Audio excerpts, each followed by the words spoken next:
اور ایسے میں انسان اپنے دین کی حفاظت کرے، اور اس کے لیے اگر کوئی ایک جگہ چھوڑنی پڑے یا کوئی اپنے اندر تبدیلی لانی پڑے تو وہ لانا ضروری ہے. اور فتنوں سے پناہ بھی مانگنی چاہیے. نبی صلی اللہ علیہ وسلم نے فرمایا اعوذ باللہ من الفتن، میں فتنوں سے اللہ کی پناہ لیتا ہوں. اور ایک اور جگہ پر آتا ہے کہ اعوذ باللہ من سوء الفتن، میں فتنے کی برائی سے اللہ کی پناہ لیتا ہوں. ایک اور دعا ہے اللہم انا نعوذ بک ان نرجع علی اعقابنا او نفتن عن دیننا، اے اللہ ہم اس سے تیری پناہ لیتے ہیں کہ ہم الٹے پاؤں لوٹ جائیں یا اپنے دین کے بارے میں کسی فتنے میں مبتلا ہو جائیں. اسی طرح ایک اور دعا بھی ہے اللہم انی اسألک عملا بالحسنات وترکا للمنکرات واذا اردت فی قوم فتنة وانا فیہم فاقبضنی الیک غیر مفتون.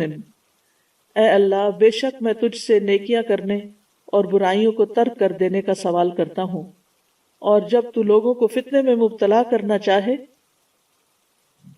اور میں وہاں موجود ہوں تو مجھے فتنے سے بچا کر اپنے پاس بلا لینا.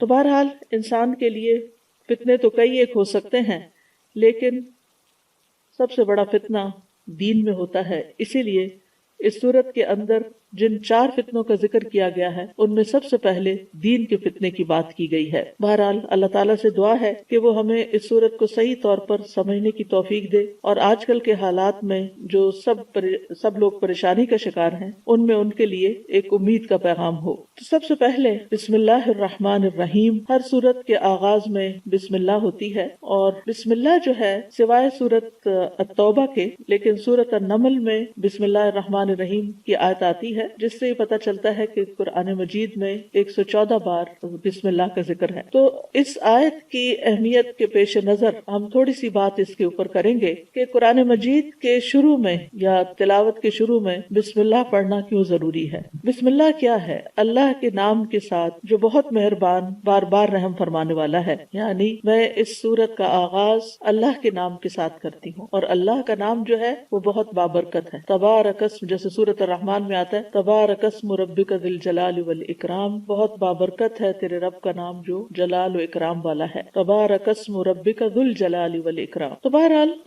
جب ہم اللہ کے نام سے کوئی چیز شروع کرتے ہیں تو پھر برکت بھی آتی ہے، اللہ کی مدد آتی ہے، اللہ تعالیٰ کی طرف سے رحمت آتی ہے، اور وہ کام ہمارے لیے آسان ہو جاتا ہے. اور پھر اس میں ہم دیکھتے ہیں کہ الرحمن الرحیم، اللہ سبحانہ تعالیٰ کی 2 صفات اس کا ذکر آیا ہے، اور یہ دونوں ہی ان کا اصل مادہ جو ہے وہ رحم ہے، کہ اللہ کے نام کے ساتھ جو بہت مہربان بہت رحم فرمانے والا ہے. تو اس سے یہ پتہ چلتا ہے کہ قرآن کا نزول جو ہے یہ سراسر اللہ کی رحمت، اور قرآن پڑھنے کی توفیق جو ہوتی ہے انسان کو، یہ بھی سراسر اللہ سبحانہ تعالیٰ کی رحمت سے ہوتا ہے. جب تک اس کی رحمت نہ ہو تو ہم نہ قرآن کو پڑھ سکتے ہیں نہ اس کو سمجھ سکتے ہیں. اور قرآن کا نزول جو ہے یہ بھی سراسر اللہ سبحانہ تعالیٰ کی رحمت ہی کی مینیفیسٹیشن ہے. الرحمن علم القرآن، کہ رحمان ہے جس نے قرآن کی تعلیم دی ہے. تو اس میں ایک بہت اہم نقطہ یہ بھی ہے کہ جب انسان علم سیکھے یا سکھائے تو اسے اللہ کی رحمت طلب بھی کرنی چاہیے، اور دوسروں کے ساتھ بھی مہربانی کا سلوک کرنا چاہیے. یعنی اپنے اعتبار سے یہ کہ یہ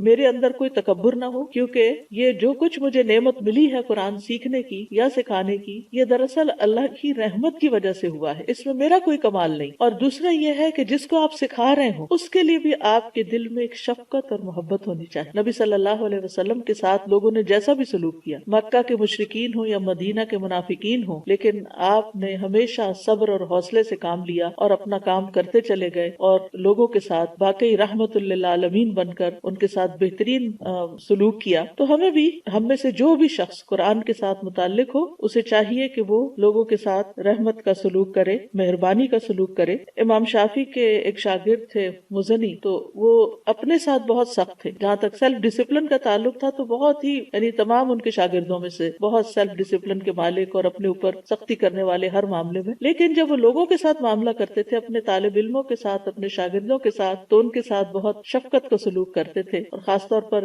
فتویٰ دینے میں بہت لوگوں کے لیے ایز تلاش کرتے تھے، مشکل نہیں پیدا کرتے تھے. اور نبی صلی اللہ علیہ وسلم کی تعلیم بھی یہی ہے کہ یسروا ولا تعسروا، آسانی پیدا کرو اور مشکل پیدا نہ کرو. تو لوگوں کو جب دین سکھایا جائے تو ان کے لیے آسانیاں پیدا کی جائیں. ہیں. تو بسم اللہ الرحمن الرحیم، اللہ کے نام کے ساتھ ہم آغاز کر رہے ہیں، اس امید کے ساتھ کہ اللہ سبحانہ وتعالی ہم پر اپنی رحمت فرمائے گا اور اپنی مہربانیاں ہم پر عام کرے گا، دنیا میں بھی اور آخرت میں بھی. پھر فرمایا، پہلی آیت ہے، الحمدللہ الذی انزل علی عبدہ الکتاب ولم یجعل لہ عوجا. سب تعریف اللہ کے لیے ہے جس نے اپنے بندے پر کتاب نازل کی اور اس میں کوئی کجی نہیں رکھی، کوئی ٹیڑھا پن نہیں رکھا. تو سورت کا آغاز الحمدللہ سے ہوتا ہے، اور الحمدللہ کا لفظ جو ہے حمد کا مطلب ہے محبت اور تعظیم کے ساتھ جس کی تعریف کی جا رہی ہے اس کا مکمل وصف بیان کرنا، یعنی ایسی تعریف جس میں محبت ہو اور تعظیم ہو. کیونکہ تعریف کے لیے مدح کا لفظ بھی آتا ہے، اور ضروری نہیں ہوتا کہ مدح کے اندر واقعی کسی کے لیے محبت بھی ہو اور تعظیم بھی ہو. بعض اوقات وہ صرف چاپلوسی ہوتی ہے یا صرف خوش آمدید ہوتی ہے، خوش آمد ہوتی ہے تاکہ اس سے کوئی بینیفٹس حاصل کیے جا سکیں. لیکن حمد کے اندر واقعی حقیقی محبت ہوتی ہے اور محبت کی بنا پہ تعریف کی جاتی ہے، اور پھر اس میں تعظیم اور احترام کا پہلو بھی ہوتا ہے. یعنی بعض اوقات لوگ محبت کی بنا پہ گستاخی بھی کر جاتے ہیں، لیکن اللہ سبحانہ تعالیٰ کے لیے جب انسان حمد کرتا ہے، تعریف کرتا ہے، تو اس میں تعظیم کا پہلو زیادہ ہوتا ہے. اور پھر یہ ہے کہ اسی طرح شکر کا لفظ بھی استعمال کیا جاتا ہے، اور شکر میں وہ تعریف ہوتی ہے جب کوئی ہم پر احسان کرتا ہے. لیکن اللہ سبحانہ تعالیٰ تو وما بکم من نعمت فمن اللہ، جتنی بھی نعمتیں ہمارے پاس ہیں وہ سب کی سب اللہ سبحانہ تعالیٰ کی طرف سے ہیں. اور اس بنا پر کہ اللہ سبحانہ تعالیٰ اپنی ذات، اپنی صفات، اپنے افعال میں کامل ہے، تو تعریف اللہ ہی کی ہے.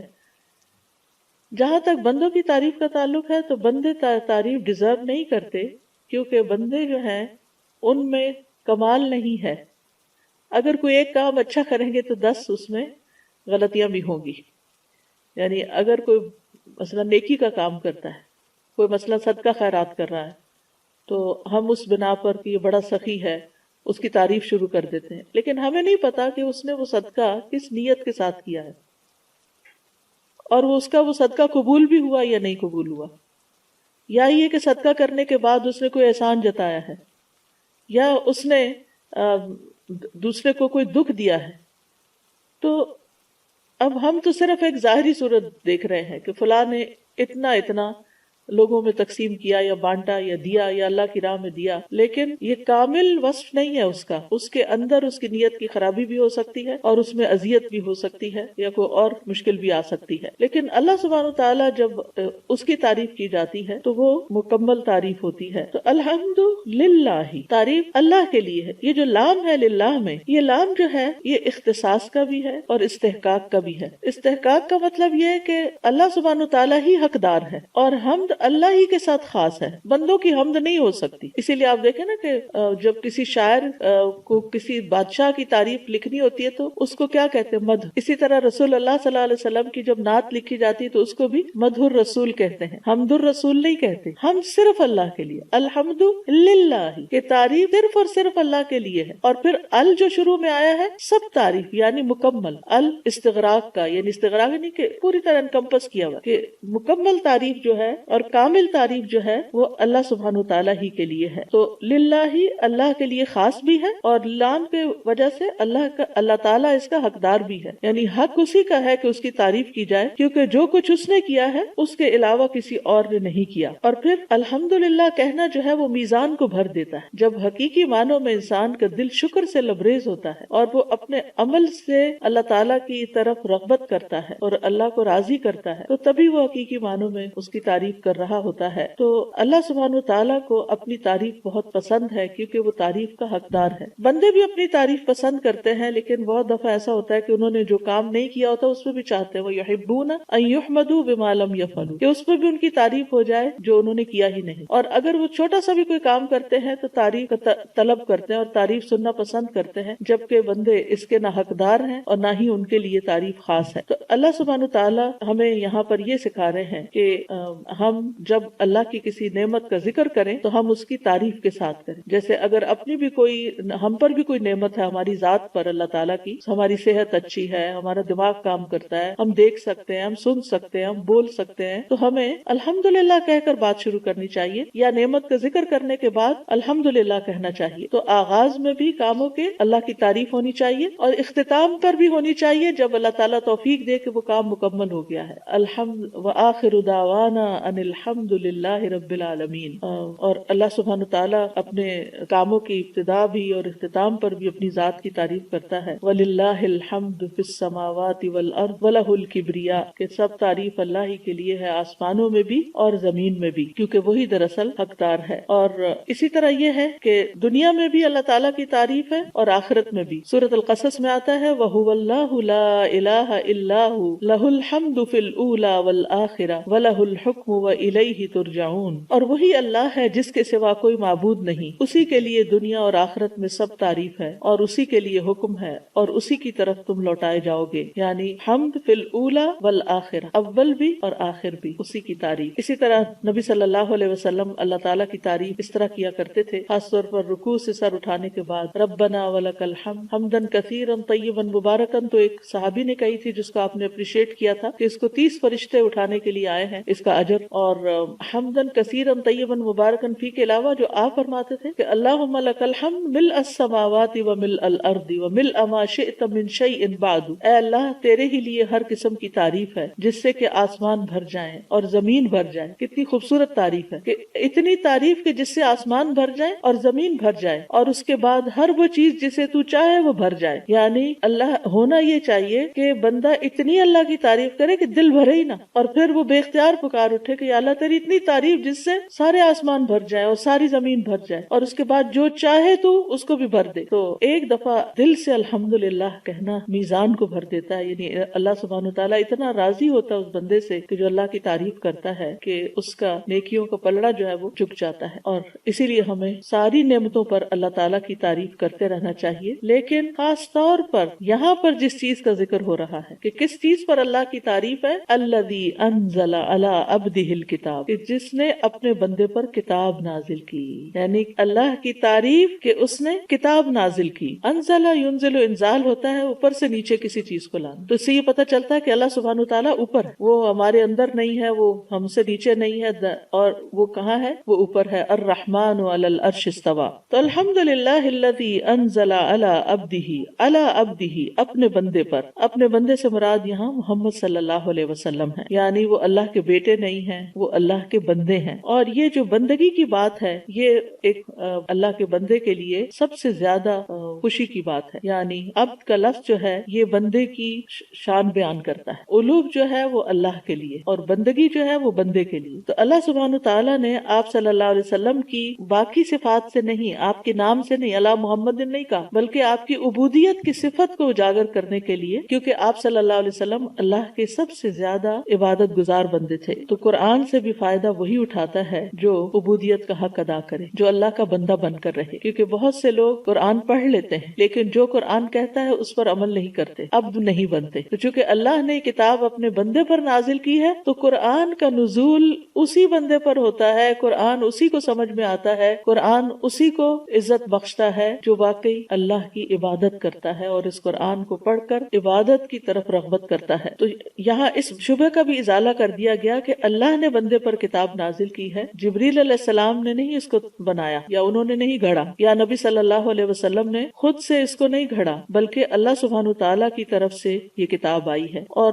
کتاب سے مراد تو قرآن مجید ہے، لیکن کتاب کا لفظ جو ہے یہ کتبہ سے ہے جس کا مطلب ہوتا ہے جمع کرنا. تو قرآن جو ہے یہ جمع کیا گیا ہے، حروف سے الفاظ، الفاظ سے آیات، کلمات اور آیات سے صورتیں، اور پھر نبی صلی اللہ علیہ وسلم نے جس طرح لکھوایا اس طرح لکھا گیا. تو آپ صلی اللہ علیہ وسلم کے پاس بہت سے رائٹرز بھی تھے. جب قرآن کا کچھ حصہ نازل ہوتا تھا تو آپ لکھنے کے لیے کسی نہ کسی کاتب کو بلاتے تھے اور پھر آپ ان کو لکھوا دیتے تھے. تو اس سے یہ بھی پتہ چلتا ہے کہ کتاب اللہ کا کلام تو ہے لیکن یہ ڈاکیومنٹڈ ہے، لکھوایا گیا ہے، اور نبی صلی اللہ علیہ وسلم نے ساتھ کے ساتھ اس کو لکھوایا. وَلَمْ يَجْعَلْ لَهُ عِوَجًا، اور اس کے لیے یعنی اس کتاب کے اندر کوئی ٹیڑھا پن نہیں رکھا، نہ معنی کے اعتبار سے، نہ سٹرکچر کے اعتبار سے، نہ احکام کے اعتبار سے اور نہ ہی کسی اور یعنی اس کی تعلیمات یا احکامات کے اعتبار سے کوئی عوج نہیں رکھی۔ ایک ہوتا ہے عوج اور ایک ہوتا ہے عوج۔ عوج کہتے ہیں وہ ٹیڑھا پن جو آنکھ سے بسہولت دیکھا جا سکے، مثلا لکڑی وغیرہ کا یا کسی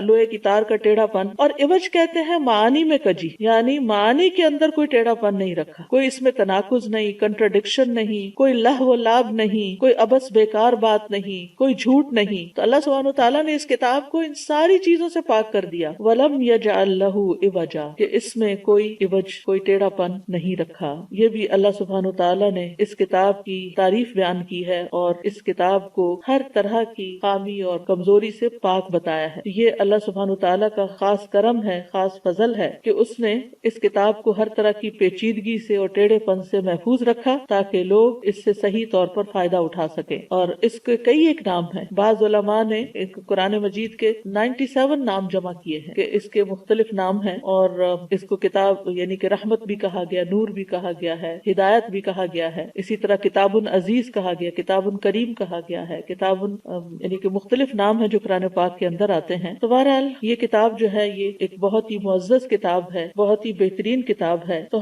کتاب کے ساتھ ہمیں کیا معاملہ کرنا چاہیے؟ وہی جو نبی صلی اللہ علیہ وسلم نے کیا، اور وہ کیا تھا کہ آپ نے اس کو پڑھا بھی، اس کو لکھوایا بھی، اس کو یاد بھی کیا، اس کو سنایا بھی، اس پہ غور و فکر بھی کیا، اس کے معنی بھی بیان کیے۔ انزلنا الیک الذکر لتبین للناس ما نزل الیہم، اور اس پر عمل کیا، عبودیت اختیار کی۔ تو ہم سب کے لیے بھی ضروری ہے کہ ہم اس کتاب کے ساتھ وہی معاملہ کریں جو اللہ کے رسول صلی اللہ علیہ وسلم نے کیا، یعنی اس کو پڑھیں، اس کو سمجھیں اور اس پر عمل کریں، تاکہ جس طرح اس کتاب کو اس کتاب کی وجہ سے پڑھنے والے معزز ہوئے، تو کیونکہ یہ کتاب عزیز ہے، یہ کتاب عزت بخشنے والی کتاب، یہ غالب آنے والی کتاب ہے۔ تو اگر آپ اس کو پڑھیں گے نہیں، اگر آپ اس کو سنیں گے نہیں، اگر آپ اس کو سنجیدگی سے نہیں لیں گے تو آپ کو بھی یہ کتاب عزت نہیں دے گی۔ مثلاً آپ دیکھیں کہ اگر آپ کسی سے کوئی بات کر رہے ہیں، کسی کو کچھ سمجھا رہے ہیں، اس کو کوئی نصیحت کر رہے ہیں، اس کے ساتھ کوئی یعنی ہمدردی کر رہے ہیں، اور وہ بندہ سن کے ہی نہیں دیتا، تو آپ کیا کریں گے؟ آپ اس کو چھوڑ دیں گے، آپ کے دل میں اس شخص کی کوئی قدر نہیں ہوگی۔ تو اللہ نے یہ کلام بھیجا ہے، اور اگر ہم اس کے لیے وقت نہیں نکالتے، اس پر محنت نہیں کرتے، اس کو نہیں پڑھتے، تو پھر یہ کیسے ہو سکتا ہے اس کتاب کی وجہ سے کچھ مسلمانوں کو عزت ملے؟ جیسے علامہ اقبال نے بھی کہا تھا، وہ معزز تھے زمانے میں مسلمان ہو کر، اور تم خوار ہوئے تارک قرآن ہو کر۔ تو جو کتاب اتنی شان والی ہے کہ جس پر اللہ سبحانہ تعالیٰ کی یہاں تعریف کی جا رہی ہے کہ اس نے اپنے بندے پر یہ کتاب نازل کی ہے اور اس میں کوئی ٹیڑھا پن نہیں رکھا، تو پھر ہمارا اس کے ساتھ کیا معاملہ ہونا چاہیے؟ اور پھر یہ کہ قیمن درست کرنے والی، یعنی پہلے فرمایا کہ اس میں کوئی ٹیڑھ نہیں ہے، سچی اور عدل والی کتاب ہے، ہر طرح کے عیب سے پاک ہے، اور پھر دوسرا یہ کہ قیمن درست بھی ہے۔ قیم کے 3 معنی، ایک یہ کہ سیدھی، درست، میانہ روی پر مبنی، یہ ابن عباس کا قول۔ دوسری یہ کہ یہ اللہ تعالیٰ کی تمام کتابوں پر نگران ہے اور ان کی تصدیق کرتی ہے، یعنی پچھلی کتابوں کو سچا مانتی ہے اور ان کو درست بھی کرتی۔ اور پھر یہ کہ ایک یہ معنی بھی کیا گیا کہ اس پر بھروسہ کیا جاتا ہے، اس کی طرف رجوع کیا جاتا ہے۔ اصل میں قیم کا لفظ جو ہے اس کا ایک معنی ہوتا ہے درست کرنے والا، یعنی نہ صرف یہ کہ خود کو درست کرنے والا بلکہ دوسروں کو بھی درست کرنے والا۔ قیم کا لفظ جو ہے یہ انچارج کے معنوں میں استعمال ہوتا ہے، کہ جو بندوں کے معاملات اور احوال کی اصلاح کرتا ہے، ان کو اپنی جگہ پر فکس کرتا ہے، درست کرتا ہے، یعنی وہ شخص جو تمہاری زندگی کو فکس کرے، ڈسپلن کرے، وہ قیم کہلاتا ہے۔ اسی سے لفظ قوام ہے جو قرآن مجید میں مردوں کے لیے آیا ہے کہ الرجال قوامون علی النساء۔ تو یہ کتاب جو ہے بندے کی سوچ کو درست کر دیتی ہے، بندے کے اندر اعتدال پیدا کرتی ہے، کیونکہ دوسرا معنی اس کا ایک اور کیا ہے کہ یہ معتدل ہے۔ اور نہ صرف یہ کہ یہ کتاب پڑھنے والے خود کو درست کرتے ہیں بلکہ دوسروں کی اصلاح کا کام بھی کرتے اس کتاب کے ذریعے، قیمن۔ اور پھر یہ کہ ظاہر و باطن میں یہ قیم ہے۔ قرآن مجید میں آتا ہے ان ھذا القرآن یہدی للتی ہی اقوم، یہ قرآن اس راستے کی ہدایت دیتا ہے جو سب سے زیادہ درست ہے۔ رسول من اللہ یتلو صحفا مطہرہ فیہا کتب قیمہ، ایسی کتابیں جو درست کرنے والی۔ پھر اسی طرح پچھلی کتابوں کی تصدیق کرنے والی و مہیمنا علی، ان پر نگران بھی ہے۔ اللہ تعالیٰ فرماتے ہیں یا اہل الکتاب قد جاءکم رسولنا یبین لکم کثیرا مما کنتم تخفون من الکتاب، اے اہل کتاب تمہارے پاس ہمارا رسول آ گیا ہے جو تمہارے لیے بہت سی وہ باتیں بیان کرتا ہے جن کو تم کتاب میں چھپایا کرتے تھے. یعنی اس کتاب میں آ کر پچھلی کتابوں میں اگر کوئی تحریف ہوئی یا کچھ تو اس کو بھی درست کیا, اس کو بھی کھول کے رکھ دیا. پھر یہ ہے کہ مقصد کیا ہے اس کتاب کے آنے کا, لیونذرا, تاکہ ڈرائے. لام جب کسرہ کے ساتھ آتا ہے عربی زبان میں تو تعلیل کے لیے آتا ہے, یعنی اس مقصد کے لیے, اس وجہ سے. اور جب سکون کے ساتھ آتا ہے یعنی لام پہ جب جزم آتی ہے تو وہ امر کے لیے ہوتا ہے, جیسے وَلْيَطَّوَّفُوا بِالْبَيْتِ الْعَتِيقِ, یعنی یہ حکم دیا جا رہا ہے انہیں چاہیے کہ طواف کریں پرانے گھر کا, خانہ کعبہ کا. لیونذرا بأسا شدیدا, تاکہ یہ سخت عذاب سے خبردار کرے, ڈرائے. یعنی اس قرآن کے ذریعے اللہ تعالیٰ اپنے ہاں موجود عذاب سے ڈرائے لوگوں کو, یا اس شخص کو اپنی اس قضاء و قدر سے ڈرائے جو اس کے احکامات کی مخالفت کرنے والوں کے لیے ہے. اور یاد رکھیے اس میں دنیاوی عذاب اور اخروی عذاب دونوں ہی شامل ہیں. اور یہ بھی اللہ تعالیٰ کی نعمت ہے کہ اس نے اپنے بندوں کو خوف دلایا ہے اور ان کو ان چیزوں سے ڈرایا ہے جو ان کے لیے نقصان اور ہلاکت کا باعث ہیں. لِيُنذِرَ بَأْسًا شَدِيدًا, اور انبیاء جو آئے ہیں تو ان کے جو فرائض منصبی ہوتے ہیں ان میں ڈرانا اور خوشخبری دینا دونوں ہی چیز ہے. اور وہ اپنے پاس سے نہیں ڈراتے, وہ اللہ کی طرف سے آئی ہوئی وحی کے مطابق ڈراتے ہیں. رسول اللہ صلی اللہ علیہ وسلم کی آمد کا ایک مقصد قرآن مجید میں کیا بتایا گیا؟ سورۃ الفتح میں آتا ہے انا ارسلناک شاہدا ومبشرا ونذیرا, بے شک ہم نے آپ کو گواہی دینے والا, خوشخبری دینے والا اور ڈرانے والا بنا کر بھیجا ہے. تو قیما لینذر بأسا شدیدا من لدنہ. اچھا, اگر اس میں بأسا شدیدا جو ہے یہ عذاب کے لیے استعمال ہوا ہے اور یہ نکرہ آ رہا ہے. جب نکرہ آ رہا ہے تو اس کا مطلب کیا؟ نکرہ کا مطلب کیا ہے کہ کوئی بھی کسی بھی طرح کا عذاب دنیا میں یا آخرت میں, جیسے دنیا میں مختلف طرح کی جو تکلیفیں آتی ہیں انسان پر, بس جو ہے یہ تکلیف کے لیے استعمال ہوتا ہے, صرف عذاب ہی کے معنوں میں نہیں آتا. تو جیسے یہ تکلیفیں جو ہیں مثلا انسان کو اپنی صحت کی طرف سے کوئی تکلیف آتی ہے, مالی کوئی تکلیف آ جاتی ہے, کوئی وبا پھیل جاتی ہے, اسی طرح کو بچوں کی طرف سے تکلیفیں آ جاتی ہیں, یعنی انسان, اور پھر یہ کہ جسمانی تکلیفیں آ جاتی ہیں, کبھی روحانی تکلیفیں آتی ہیں, کبھی کوئی خوف آتا ہے, کبھی جان و مال کا نقصان ہوتا ہے. تو یہ ساری چیزیں اللہ کے اذن سے ہوتی. لِيُنذِرَ بَأْسًا شَدِيدًا مِن لَدُنْهُ, اس کی طرف سے آئیے, یعنی جو بھی آ رہا ہے تمہاری زندگی میں یہ اللہ کے اذن سے آ رہا ہے, اللہ کی طرف سے آ رہا ہے. اور اس پر اس نے تمہیں خبردار بھی کیا ہے کہ اگر تم نافرمانیاں کرو گے تو وہ تمہیں دنیا میں بھی پکڑ سکتا ہے, ورنہ آخرت کا عذاب تو ہے ہی کہ جو اللہ کو ناراض کر کے دنیا سے جائے گا پھر اللہ تعالیٰ چاہے تو اسے بخش دے اور چاہے تو اس کو سزا دے. اور پھر یہ کہ یہ ایک عمومی بات کی گئی مِن لَدُنْهُ, یعنی عمومی طور پر کسی بھی طرح. وَيُبَشِّرَ الْمُؤْمِنِينَ, اور خوشخبری دیتا ہے مومنوں کو, الذین یعملون الصالحات, وہ جو نیک عمل کرتے ہیں. کس بات کی خوشخبری؟ ان لہم اجرا حسنا, کہ ان کے لیے بہترین اجر ہے, ان کے لیے بہت ہی عمدہ اجر ہے, ہر طرح کی بھلائی ہے. حسنا, اگر ان کو دنیا میں کوئی تکلیف بھی آتی, کیونکہ جب کوئی تکلیف آتی ہے, کوئی بیماری آتی ہے, کوئی مالی تنگی آتی ہے یا جانوں کا نقصان ہوتا ہے, تو مومن کے حق میں اگرچہ تکلیف ہوتی ہے لیکن اس کے حق میں پھر بھی خیر ہوتی ہے اس میں, اور غیر مومن کے حق میں وہ عذاب ہوتی ہے کیونکہ وہ اس کا مقصد نہیں سمجھ رہا ہوتا, وہ اس کی بنا پہ اللہ سے ناراض ہو جاتا ہے. تو یہاں پر خوش کر دینے والی ہے کس کو؟ مومنوں کو. مومنوں کو کون ہے مومن؟ جو دل سے بھی ایمان لائے, زبان سے بھی اقرار کرے اور عمل سے اس کی تصدیق کرے. اصل میں ایمان کا لفظ جو ہے یہ تصدیق جازم کے لیے ہے, ایبسولوٹ بلیف, یعنی پوری طرح پکی طرح کسی چیز کی تصدیق کرنا. اور کون سی چیزیں ان میں؟ اللہ کے بارے, اللہ پر ایمان لانے والے, ملائکہ پر, کتب پر, رسل پر, یوم آخرت پر, تقدیر پر, اچھی اور بری اس کی. الذین یعملون الصالحات, لیکن یہ خوشخبری کس کے لیے, خوش کرنے والی خبر کس کے لیے ہے؟ جو نیک عمل کرتے ہوں. پیچھے آپ نے دیکھا انذار کس کے لیے ہے یہ نہیں بتایا, عام ہے, یعنی اس میں مومن کافر سبھی ہو سکتے ہیں, اللہ کی نافرمانی کرنے والے چاہے کسی بھی لیول پر ہوں, سب کے لیے انذار ہے, عمومی بات کی گئی ہے. لیکن خوشخبری کے لیے شرط لگا دی گئی, عمومی خوشخبری نہیں ہے. الذین یعملون الصالحات, وہ جو نیک عمل کرتے ہیں. صالحات اور ایمان اور عمل صالح جو ہے وہ لازم و ملزوم ہے, بلکہ عمل صالح ایمان کے اندر بھی شامل ہے. اور عمل صالح کے لیے سب سے پہلی شرط جو ہے وہ اخلاص ہے, اس طرح سے کہ انسان اپنے عمل میں اللہ کی رضا اور آخرت کے گھر کے سوا کوئی مقصد نہ رکھے اپنے دل میں. جب کوئی نیک عمل کر رہا ہو, چاہے کسی کی مدد ہو رہی ہے, مال سے ہو رہی ہے, جان سے ہو رہی ہے, عبادت ہو رہی ہے, دعا ہو رہی ہے, ذکر اذکار ہو رہے ہیں, ان سب کے پیچھے مقصد کیا ہو کہ یہ میں اللہ کی رضا کے لیے کر رہا ہوں۔ اب آپ سوچ سکتا ہے کہ آپ کے ذہن میں سوال یہ آ رہا ہو کہ کیا پھر کسی خاص مقصد یا تکلیف کو دور کرنے کے لیے دعا نہیں کرنی چاہیے؟ ضرور دعا کرنی چاہیے، اور اللہ سبحانہ وتعالیٰ دعا کرنے کو پسند کرتا ہے۔ تو جب اللہ تعالیٰ کو ہم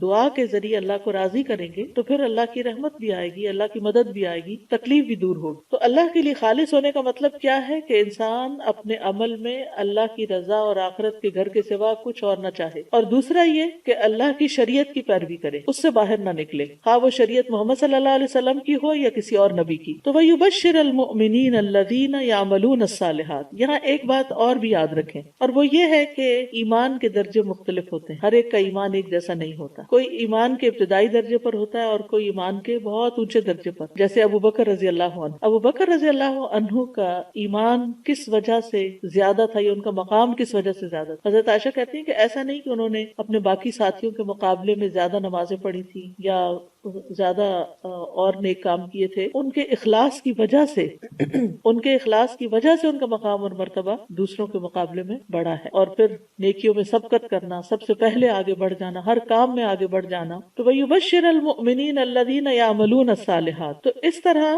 جب ایمان کے درجے فرق ہیں تو پھر اسی کے مطابق خوشخبری بھی فرق درجوں پہ ہے۔ مومنین کے لیے خوشخبری سب مومنوں کے لیے، لیکن سب کے لیے ایک جیسی خوشخبری نہیں، کیونکہ متقین کا اور مقام ہے، محسنین کا اور مقام ہے، اور پھر اسی طرح جنت کے درجات بھی مختلف ہیں۔ یاد رکھیے ایمان گھٹتا بھی ہے اور ایمان بڑھتا بھی۔ نیک کام کرنے سے ایمان بڑھتا ہے، اللہ پہ توکل بڑھتا ہے، اللہ کی محبت بڑھتی ہے، اللہ سے امید بڑھتی ہے، اور برے کام کرنے سے چاہے زبان سے لا الہ الا اللہ بھی کہتے رہے لیکن اگر عمل اس میں ساتھ شامل نہیں تو پھر اسی اعتبار سے انسان کا زوال بھی شروع ہو جاتا ہے۔ اللہ تعالی ہم سب کو اس سے محفوظ رکھے۔ اور پھر وَيُبَشِّرَ الْمُؤْمِنِينَ الَّذِينَ يَعْمَلُونَ الصَّالِحَاتِ، تو نتیجہ کیا ہے کہ ہمیں زیادہ سے زیادہ صالح عمل کرنے کی طرف توجہ کرنی چاہیے، کیونکہ عمل سے زندگی بنتی ہے، جنت بھی جہنم بھی۔ تو عمل جو ہے وہ ہر حال میں ضروری ہے، اور اس میں ہر طرح کے نیک عمل شامل ہیں، چاہے وہ اللہ تعالیٰ کی عبادت سے متعلق ہوں یا بندوں کی خدمت سے متعلق۔ اور نتیجہ کیا ہے؟ ان لہم، کہ ان کے لیے، لہم یہاں تخصیص کے لیے، کہ بے شک انہی کے لیے ہے، اجرن حسنا، اچھا اجر، عمدہ اجر، یعنی جیسا ان کے لیے ان کا، اور اجر جو ہوتا ہے وہ عمل کے مقابل ہوتا ہے، اجرت سے ہے، یعنی جتنی محنت کرو گے اتنا ہی تمہیں ریوارڈ ملے گا۔ اور یہ بھی اجرن بأسن کی طرح کیا ہے؟ نکرہ ہے، اور جب نکرہ ہوتا ہے تو پھر اس میں عموم بھی پایا جاتا ہے، یعنی ہر طرح کا اجر شامل ہو جاتا ہے۔ حسنن، عمدہ، اور اجرن حسنن میں دنیا کا اجر بھی اور آخرت کا اجر بھی، جیسے قرآن مجید میں سورۃ یونس میں آتا ہے للذین احسنوا الحسنى وزیادہ، کہ جن لوگوں نے اچھا کیا ان کے لیے اچھائی ہے اور زیادہ بھی ہے، ان کے لیے زیادہ بھی ہے۔ اسی طرح هل جزاء الاحسان الا الاحسان، کیا احسان کا بدلہ کچھ اور بھی ہو سکتا ہے؟ اور پھر جو لوگ چھپ کے عبادت کرتے ہیں اور راتوں کو عبادت کرتے ہیں تو اس کے بارے میں سورۃ سجدہ میں آتا ہے فلا تعلم نفس ما اخفی لهم من قرۃ اعین، تو کوئی شخص نہیں جانتا کہ ان کے لیے آنکھوں کی ٹھنڈک میں سے کیا کچھ چھپا کے رکھا گیا۔ لیکن یہ آنکھوں کی ٹھنڈک جنت میں کس کے لیے ہے؟ جس کے لیے دنیا میں اس کی نماز آنکھوں کی ٹھنڈک، اور خاص طور پر رات کی عبادت کو وہ انجوائے کرتا ہے اور اس میں اخلاص ہوتا ہے، اللہ تعالیٰ کی رضا کے لیے وہ کرتا ہے۔ اب سوال یہ پیدا ہوتا ہے کہ یہ انذار کیوں اور تبشیر کیوں؟ اور یہاں ہم دونوں کا ایک بہترین کمبینیشن دیکھتے ہیں پورے قرآن کی طرح، کہ جہاں ڈرانے کی بات ہے وہ وہیں پر خوشخبری کی بات بھی آ جاتی ہے۔ تو یہاں ڈرایا کیوں کیا؟ اللہ سبحانہ وتعالیٰ ڈراتے کیوں ہیں؟ کیونکہ کچھ لوگ ایسے ہوتے ہیں کہ جو کہتے ہیں کہ دین میں ڈرایا نہیں کریں، ڈرانا جو ہے اس کی وجہ سے لوگ جو ہے وہ دین سے بھاگ جائیں گے۔ نہیں، بیلنس رکھنا چاہیے۔ کچھ شخصیتیں ایسی ہوتی ہیں، کچھ لوگ ایسے ہوتے ہیں کہ جو ڈر کے نیک عمل کرتے ہیں، اور کچھ لوگ ایسے ہوتے ہیں جو کسی خوشخبری کی وجہ سے۔ بہرحال دونوں ہی چیزیں ہیں، اور دونوں، یعنی یہ نہیں کہ ڈر زیادہ اور خوشخبری کم۔ جو لوگ برے کام کر رہے ہیں ان کو ڈرنا ہی چاہیے، اور جو اچھے کام کر رہے ہیں ان کو ہوپ بھی رکھنی چاہیے، یعنی ان کو اچھی امید بھی رکھنی چاہیے۔ تو آپ دیکھیے کہ ان دو آیتوں کے اندر توحید، رسالت، آخرت، ایمان کے جو بنیادی ارکان ہیں ان کا ذکر ملتا ہے، اور پھر اسی طرح اللہ تعالیٰ کی محبت، خوف اور رجا، یہ تینوں چیزوں کا ذکر ہے۔ محبت کس بات پر؟ الحمدللہ میں محبت کی وجہ سے ہم تعریف کرتے ہیں اللہ کی، کیونکہ اس نے اپنے بندے پر کتاب نازل کی اور ہمیں کتاب کے ذریعے ہدایت دی۔ اور پھر خوف وَيُنذِرَ الَّذِينَ قَيِّمًا لِيُنذِرَ بَأْسًا شَدِيدًا، اور رجا وَيُبَشِّرَ الْمُؤْمِنِينَ۔ تو یہ قرآن کا اعجاز ہے کہ اس میں چند لفظوں کے اندر بہت بڑے بڑے معنی رکھ دیے گئے ہیں، اور اسی لیے اس کو غور و فکر سے پڑھنا چاہیے، تدبر کے ساتھ پڑھنا چاہیے، تاکہ اس کے چھپے پہلو بھی ہمارے سامنے آ سکیں۔ ماکثین فیہ ابدا، وہ اس میں ہمیشہ رہنے والے ہیں، یعنی جنت کی طرف اشارہ ہے کہ جنت میں ہمیشہ باقی رہیں گے، جس کی کوئی انتہا نہیں، کبھی ختم نہ ہوگی، ہمیشہ وہیں ٹھہریں گے، نہ وہاں بیماری ہوگی، نہ موت ہوگی، نہ بھوک ہوگی، نہ پیاس ہوگی، نہ گرمی ہوگی، نہ سردی ہوگی، ہر چیز پرفیکٹ ہوگی، ہر چیز کامل ہوگی، اور پھر سب سے بڑی بات یہ کہ وہ ہمیشہ ہمیشہ کے لیے ہوگی۔ ماکثین فیہ ابدا، وہ اس میں ہمیشہ رہنے والے ہیں، جو لذتیں اور نعمتیں کبھی ختم نہ ہوں گی۔ والآخرۃ خیر و ابقی، آخرت بہتر بھی ہے اور ہمیشہ باقی رہنے والی بھی ہے۔ ان 2 آیتوں کی تلاوت سنتے ہیں، 3 آیتوں کی تلاوت سنتے ہیں، پھر اس کے بعد انشاءاللہ ہم آگے بڑھیں گے تاکہ ہم ان آیتوں کو جذب کر سکیں، کیونکہ جب انسان قرآن کو سنتا ہے اور اس کو اللہ سبحانہ تعالیٰ کا کتنا بڑا فضل اور انعام اور اکرام ہے کہ اس نے نہ صرف یہ کہ قرآن اتارا بلکہ ہمیں اس کو پڑھنے اور اس کو سمجھنے کی بھی توفیق عطا فرمائی، اور اس خوف و ہراس کے وقت میں، اس پریشانی کے وقت میں، جبکہ ہر شخص دوسرے سے خوف محسوس کرتا ہے کہ کہیں اس کی طرف سے بیماری ہماری طرف نہ آ جائے، اس میں قرآن ایک بہت بڑا سہارا ہے۔ اور مختلف طرح کی افواہوں اور کچھ سچی خبروں اور کچھ جھوٹی خبروں پر جس طرح انسان کو پشیمانی اور پریشانی ہوتی ہے اور وہ دل کے اندر اتر جاتی ہے، جس سے اس کے سارے معمولات، حتیٰ کہ اس کی سوچ، اس کے خیال، اس کی کھانا پینا، ہر چیز متاثر ہو کے رہ جاتی ہے۔ ایسے میں جب انسان قرآن پڑھتا ہے تو اس میں اللہ سبحانہ وتعالیٰ ایک خوف دیتے ہیں، اور کنکلوژن اس ساری بات کا یہ ہے کہ ہمیں فوکس عمل صالح پہ کرنا چاہیے، اور قیم یہ کتاب درست کر دیتی ہے، یعنی اگر ہم اس کو پڑھیں گے تو ہمارے اندر کے بھی بل پیج جو ہیں، یا ہمارے اندر کے جو خرابیاں ہیں، نفس کی خرابیاں ہو گئی یا سوچ کی خرابیاں ہو گئی یا عقیدے کی خرابی یا عمل کی خرابی، اس کو بھی فکس کرنے والی۔ تو اس لیے اللہ کا شکر ہے، الحمدللہ الحمدللہ کہ جس نے یہ کتاب، اس ہستی کے لیے تعریف کہ جس نے یہ کتاب اپنے بندے پر نازل کی، اور اس میں کسی قسم کی کوئی کجی نہیں رکھی، انسان پورے اطمینان کے ساتھ 100% یقین کے ساتھ اس کتاب کو لے سکتا ہے کہ اس میں جو بھی میرے لیے احکامات ہیں وہ سارے کے سارے بالکل درست ہیں، نہ صرف یہ کہ درست ہیں بلکہ درست کرنے والے بھی ہیں۔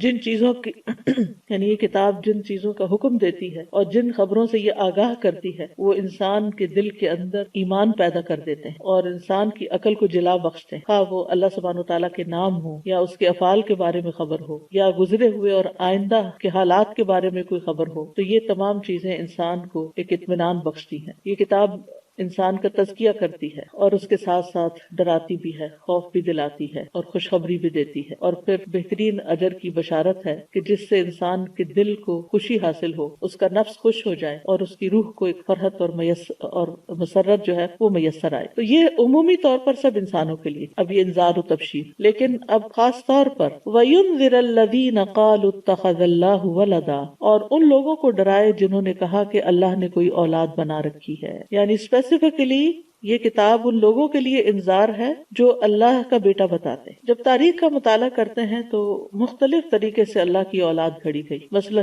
مشرکین عرب نے ملائکہ کو اللہ کی بیٹیاں قرار دیا، وَاتَّخَذَ مِنَ الْمَلَائِكَةِ إِنَاثًا إِنَّكُمْ لَتَقُولُونَ وَاتَّخَذَ مِنَ الْمَلَائِكَةِ إِنَاثًا إِنَّكُمْ لَتَقُولُونَ قَوْلًا عَظِيمًا، اور انہوں نے ملائکہ میں سے دیویاں بنا لی، یعنی اللہ کی بیٹیاں بنا لی، بے شک تم بہت بڑی بات کہتے ہو۔ سورۃ نحل میں آتا ہے وَيَجْعَلُونَ لِلَّهِ الْبَنَاتِ سُبْحَانَهُ وَلَهُم مَّا يَشْتَهُونَ، اور انہوں نے اللہ کے لیے بیٹیاں گھڑ لی، پاک ہے وہ اور ان کے لیے وہ جس کی وہ خواہش کریں۔ اسی طرح نصارہ نے اللہ کا بیٹا بنا لیا، وَقَالُوا اتَّخَذَ الرَّحْمَنُ وَلَدًا لَقَدْ جِئْتُمْ شَيْئًا إِدًّا تَكَادُ السَّمَاوَاتُ يَتَفَطَّرْنَ مِنْهُ وَتَنشَقُّ الْأَرْضُ وَتَخِرُّ الْجِبَالُ هَدًّا أَن دَعُوا لِلرَّحْمَنِ وَلَدًا وَمَا يَنبَغِي لِلرَّحْمَنِ أَن يَتَّخِذَ وَلَدًا، اور انہوں نے کہا کہ رحمان نے کوئی اولاد بنا لی ہے، بلا شبہ یقیناً تم ایک بہت بھاری بات کہتے ہو، آسمان قریب ہے کہ اس سے پھٹ پڑے اور زمین شک ہو جائے اور پہاڑ ڈھہ کر گر پڑے کہ انہوں نے رحمان کے لیے کسی اولاد کا دعویٰ کیا، حالانکہ رحمان کے لائق نہیں کہ وہ کوئی اولاد بنائے۔ تو اللہ سبحانہ وتعالیٰ نے اس بات کی شدید مذمت کی ہے اللہ کی کوئی اولاد بنائے۔ ایک اور جگہ پر آتا ہے کہ اس کی اولاد کیسے ہوگی جبکہ اس کی کوئی بیوی نہیں، اور اس نے ہر چیز پیدا کی اور وہ ہر چیز کو خوب جاننے والا ہے۔ اولاد کا گھڑنا اللہ سبحانہ تعالیٰ کے نزدیک سخت ناپسندیدہ ہے، اس کو اللہ تعالیٰ اپنے حق میں گالی سمجھتے ہیں۔ ابو ہریرہ رضی اللہ عنہ کہتے ہیں کہ نبی صلی اللہ علیہ وسلم نے فرمایا، اللہ تعالیٰ کا فرمان ہے کہ ابن آدم مجھے گالی دیتا ہے حالانکہ اسے زیبا نہیں کہ وہ مجھے گالی دے، اور وہ میری تکذیب کرتا ہے حالانکہ اسے لائق نہیں کہ میری تکذیب کرے۔ اس کا مجھے گالی دینا تو اس کا یہ کہنا ہے کہ میری اولاد ہے، اور اس کا میری تکذیب کرنا اس کا یہ کہنا ہے کہ اللہ دوبارہ مجھے زندہ نہیں کرے گا جیسا کہ اس نے مجھے پہلے پیدا کیا۔ تو بہرحال اس آیت کے مخاطب نصارہ بھی ہیں، مشرکین مکہ بھی ہیں، اور یہود بھی ہیں جو سیدنا عزیر علیہ السلام کو اللہ کا بیٹا کہتے تھے۔ لیکن یہ یاد رکھیے کہ ابن عباس کے قول کے مطابق صرف 4 لوگوں نے یہود میں سے ایسا کہا، ان کی اکثریت نہیں، لیکن اللہ سبحانہ تعالیٰ نے اس کو یہاں ڈاکیومنٹ کر دیا کہ یہ چیز ریکارڈ پر رہے کہ ان میں سے کچھ لوگ ایسے گزرے کہ جنہوں نے اللہ کا بیٹا قرار دیا۔ اور اسی طرح بعض نے کہا کہ صرف ایک شخص نے ایسا کہا تھا، عزیر علیہ السلام کو اللہ کا بیٹا قرار دیا۔ بقائی جو ایک مفسر ہیں وہ کہتے ہیں کہ اب یہود میں یہ کانسیپٹ نہیں رہا، لیکن ایک دفعہ بھی کسی کا کہنا کسی قوم میں سے، یعنی جب قوم اس کی تردید نہیں کرتی تو وہ ان سب کے ذمہ آ جاتی ہے بات۔ جب کوئی یہ دعویٰ کرتا ہے کہ نعوذ باللہ اللہ کا کوئی بیٹا ہے تو وہ توحید کی تینوں اقسام میں شرک کرتا ہے، توحید ربوبیت میں بھی، توحید الوہیت میں بھی، اور توحید اسماء و صفات میں بھی۔ تو یہ چیز چونکہ اللہ تعالیٰ کو بہت ناپسند ہے، اس لیے قرآن مجید کا ایک مقصد یہ بھی بتایا گیا کہ یہ ان لوگوں کو خبردار کر رہا ہے کہ جنہوں نے کہا کہ اللہ نے بیٹا بنایا ہے۔ اس میں آپ دیکھیں کہ قرآن مجید کا یہ انذار جو ہے، یہ ڈراوا جو ہے، بہت سے لوگوں کے حق میں بہت نعمت ثابت ہوا ہے کہ انہوں نے جب قرآن کو پڑھا، عیسیٰ علیہ السلام کی اصل حقیقت سامنے آئی تو انہوں نے اسلام قبول کر لیا۔ اگر دنیا میں جتنے بھی لوگ مسلمان ہوئے تو ان کی اکثریت سے اگر پوچھا جائے کہ وہ کس چیز کی وجہ سے مسلمان ہوئے ہیں تو وہ قرآن پڑھنے کی وجہ سے۔ اور قرآن مجید میں شرک کی بارہا تردید کی گئی اور اللہ سبحانہ تعالیٰ کی عظمت کی نشانیوں کو بہت جگہ ذکر کیا گیا۔ تو یہ کتاب جو لوگ حقیقی معنوں میں ہدایت حاصل کرنا چاہیں ان کے لیے ہدایت کا باعث بنتی ہے۔ پھر اللہ تعالیٰ مزید اس بات کی تردید فرماتے ہیں، مَا لَهُم بِهِ مِنْ عِلْمٍ وَلَا لِآبَائِهِمْ كَبُرَتْ كَلِمَةً تَخْرُجُ مِنْ أَفْوَاهِهِمْ إِنْ يَقُولُونَ إِلَّا كَذِبًا۔ نہ انہیں اس کا کوئی علم ہے اور نہ ان کے باپ دادا کو، بہت بڑی بات ہے جو ان کے منہوں سے نکلتی ہے، وہ سراسر جھوٹ کے سوا کچھ نہیں کہتے، یعنی وہ صرف جھوٹ ہی بول رہے ہیں۔ مَا لَهُم بِهِ مِنْ عِلْمٍ، ان کے پاس اس کا کوئی علم نہیں، یعنی جہالت یا توہم پرستی یا تقلید آبا کے نتیجے میں یہ بات کہتے ہیں کہ جب ان سے پوچھا جائے کہ اس کی کوئی دلیل لاؤ تو ان کے پاس دلیل نہیں ہوتی، نہ تو اللہ تعالیٰ نے کسی کتاب میں یہ بات اتاری، نہ کسی پیغمبر کی تعلیم میں یہ بات ملتی ہے، تو یہ محض لا علمی میں ایسی باتیں کرتے ہیں۔ تو آپ دیکھیے کہ لا علمی جو ہے ایک بہت بڑی مصیبت ہے انسان کے لیے، بہت بڑی آفت ہے۔ جب علم باقی نہ ہو تو پھر انسان جاہل ہی رہ جاتا ہے، یعنی علم نہ ہو تو۔ اور پھر فرمایا کہ اگر یہ کہتے ہیں کہ ہمارے آباء و اجداد کرتے تھے یہ، تو ان کی بھی تردید کر دی گئی کہ آباء و اجداد کے پاس بھی کوئی علم نہیں ہے، یعنی نہ ان کے پاس نہ ان کے آباء و اجداد کے پاس۔ تو ان کا یہ قول کسی علم اور یقین پر مبنی نہیں ہے۔ کبرت کلمۃ تخرج من افواہہم، بہت بڑی بات ہے، یعنی بہت بڑا جھوٹ ہے، بہت بڑی کفریہ بات ہے۔ تخرج من افواہہم، جو نکل رہی ہے ان کے منہوں سے، یا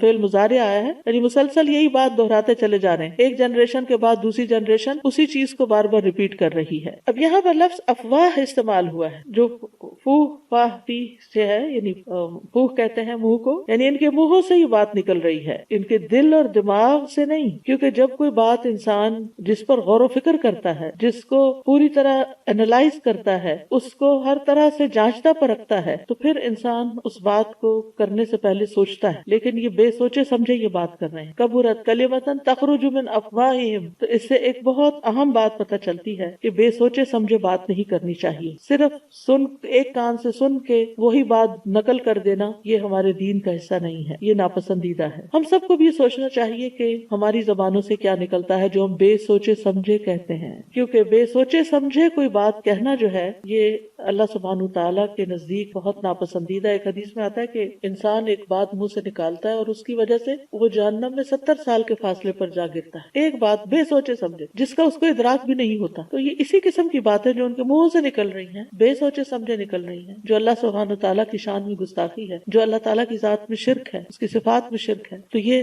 اللہ تعالیٰ کے نزدیک بہت سخت بات ہے۔ یہ تو خیر بہت ہی بڑی بات ہے جو شرکیہ بات ہے، لیکن بعض اوقات ہم بے سوچے سمجھے دوسروں کے بارے میں فیصلے کر دیتے ہیں۔ مثلاً کسی قوم کے بارے میں امریکن ایسے ہوتے ہیں، چائنیز ایسے ہوتے ہیں، فلاں ایسا ہے، یہ سلفی ایسا ہے، یہ صوفی ایسے ہیں، یہ مسجد والے سارے ایسے ہیں، یعنی اس قسم کی باتیں جس میں ہو سکتا ہے کہ چند لوگ وہ غلطی کر بھی رہے لیکن سارے تو نہیں ہوتے۔ آپ نے تو سب کو ہی بلیم کر دیا، آپ سب کے پیچھے پڑ گئے۔ مثلاً بعض اوقات کوئی ایک شخص غلط کام کرتا ہے تو پھر آپ سب کو ہی اگر غلط قرار دے رہے ہیں تو آپ ناانصافی کی بات کر رہے ہیں۔ اسی طرح بہت زیادہ مبالغہ آرائی سے بات کرنا، یہ تو ہے ہی ایسا، یا بے سوچے سمجھے جو منہ سے آئے نکال دینا، جذبات میں، غصے میں، تو انسان کو اپنی زبان کی بہت حفاظت کرنے کی ضرورت، کیونکہ بعض اوقات انسان بہت سے نیک عمل بھی کرتا ہے لیکن اس کے ساتھ ساتھ اپنی زبان کا صحیح استعمال نہیں کرتا، جس کی وجہ سے وہ بہت مصیبت میں پڑ جاتا ہے۔ اور خصوصاً دین کے بارے میں کوئی بات بے سوچے سمجھے نہیں کرنی چاہیے۔ شیطان انسان کے دل میں وسوسے ڈالتا ہے اور پھر انسان اللہ کے بارے میں بدگمانی کرتا ہے، اس کے رسول کے بارے میں، اس کی کتاب کے بارے میں، ایمان والوں کے بارے میں، تو یہ چیز بھی انتہائی خطرناک ہے۔ انسان شیطانی وسوسوں کو زبان پر نہ لائے، جب تک وہ ذہن میں رہتے ہیں تو ان پہ پکڑ نہیں، لیکن جب وہ چیزیں انسان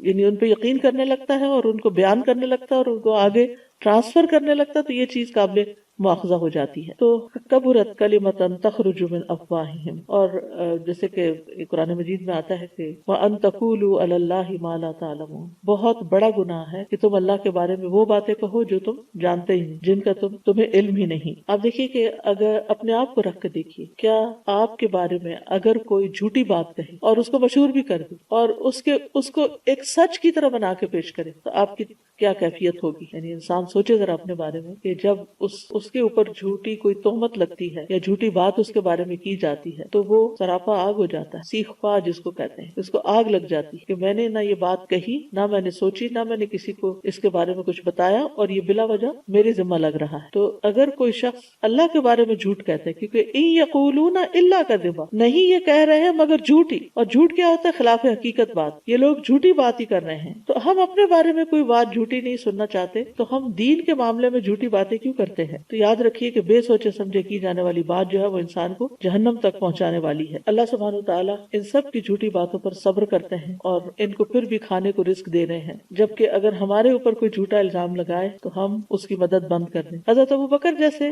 رضی اللہ عنہ جیسے مخلص ترین انسان کو جو ہر نیکی اللہ ہی کے لیے خالص کرتے تھے، جب انہیں پتا چلا کہ ان کے بھتیجے نے ان کی بیٹی کے اوپر الزام لگا دیا، یہ الزام لگانے والوں میں وہ شامل ہو گیا، تو چونکہ وہ ان کا وظیفہ دیتے تھے تو فوراً کہنے لگے کہ آج کے بعد میں اس کی مالی مدد نہیں کروں گا۔ لیکن اللہ سبحانہ وتعالیٰ نے ان کو بھی تلقین کی کہ ٹھیک ہے جو بھی ہے، لیکن اہل الفضل جن کو اللہ نے مال دے رکھا ہے، جن کو اللہ نے عطا کر رکھا ہے، وہ کسی اور کو دینے سے کترائے نہیں یا قسم نہ کھائیں کہ وہ اوروں کو نہیں دیں گے، یعنی جو ضرورت اوروں کو نہیں، جو مسکین اور یتیم اور فی سبیل اللہ ہجرت کر کے آئے ان پہ خرچ نہیں کریں گے۔ تو اس کے بعد حضرت ابوبکر کے بارے میں آتا ہے کہ انہوں نے وہ وظیفہ دگنا کر دیا تھا۔ ان یقولون الا کذبا، نہیں کہتے مگر یہ جھوٹی بات۔ تو اس جھوٹ کے پیچھے نہیں جانا چاہیے کیونکہ اس میں کوئی دلیل نہیں۔ اور جھوٹ کیا ہوتا ہے؟ الخبر المخالف للواقع، یعنی جان بوجھ کے ہو یا انجانے میں ہو حقیقت کے برخلاف خبر دینا۔ اور آج کل کے سیناریو میں یہ بات کہنا چاہوں گی کہ چونکہ سوشل میڈیا بہت ایزیلی اویلیبل ہے ہر ایک کو، گاؤں دیہات میں بیٹھے ہوئے لوگ بھی اس میں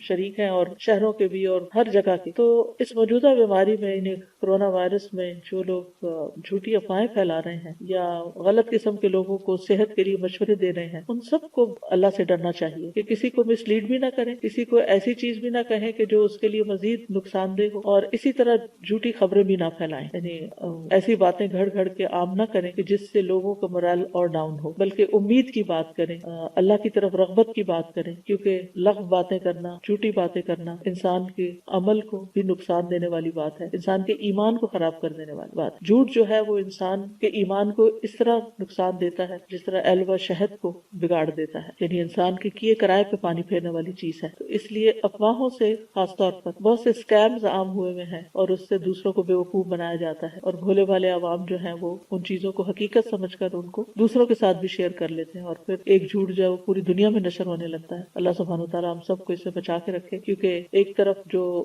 تکلیف ہے یا جو وبا ہے وہ تو اپنی جگہ ہے ہی، لیکن جو مس انفارمیشن انفارمیشن ہوتی ہے، ڈس انفارمیشن ہوتی ہے، وہ ہمیشہ چیزوں کو اور زیادہ بڑا کر کے بتاتی ہے اور اس خوف میں اور زیادہ اضافہ کر دیتی ہے. اس لیے انسان کے پاس اگر کرنے کی کوئی بات ہو تو کوئی یقینی بات کرے، ورنہ خاموش رہے. کبھی کسی لیڈر کے بارے میں افواہ پھیلا دینا، کبھی کسی قوم کے بارے میں افواہ پھیلا دینا، تو ان افواہوں سے پرہیز کرنے کی ضرورت ہے. اس آیت کی تلاوت سنیے.